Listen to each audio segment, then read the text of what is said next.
Бүгінгі қайталатын сөздердің тізімін осылай болады: ақырғы,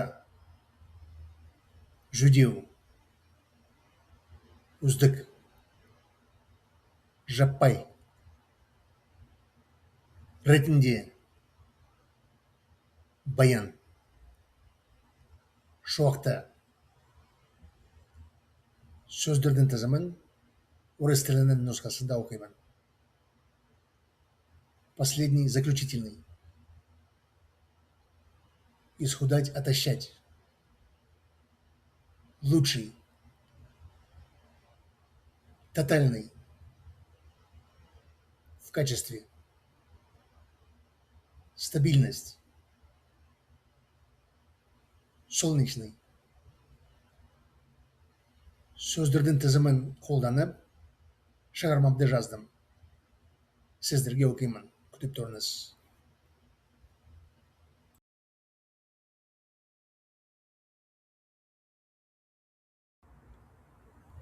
Оноре де Бальзактың «Шегір интересі» романы бойынша фильмнің идеясы.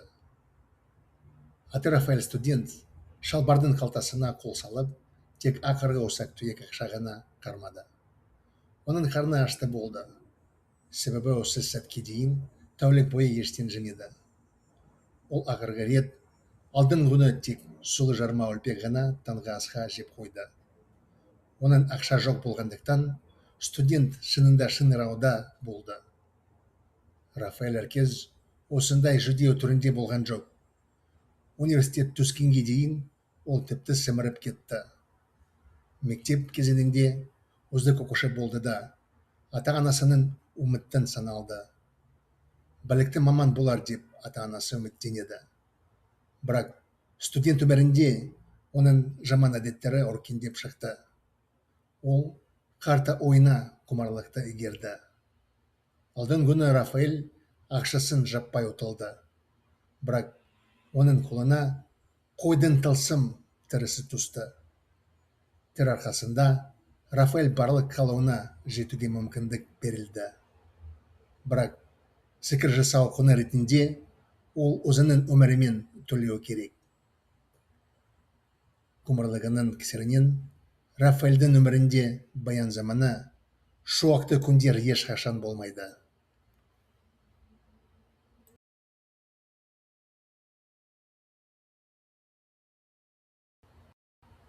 Идея фильма по роману Оноре де Бальзака «Шагреневая кожа».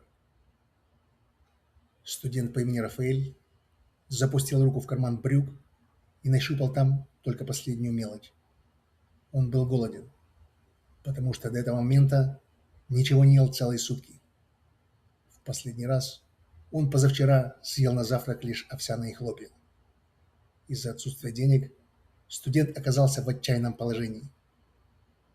Рафаэль не всегда был таким худым. До поступления в университет он даже пополнел. В школьные годы он был лучшим учеником и считался надеждой родителей. Они надеялись, что он станет квалифицированным специалистом. Но в студенческой жизни у него развились дурные привычки. Он пристрастился к карточным играм. Позавчера Рафаэль полностью проиграл все деньги. Но в его руки попала волшебная кожа барана. Благодаря этой коже Рафаэлю была дана возможность исполнять любые желания. Но ценой за магию должна была стать его собственная жизнь. Из-за своей страсти в жизни Рафаэля больше никогда не будет ни благополучных времен, ни светлых дней.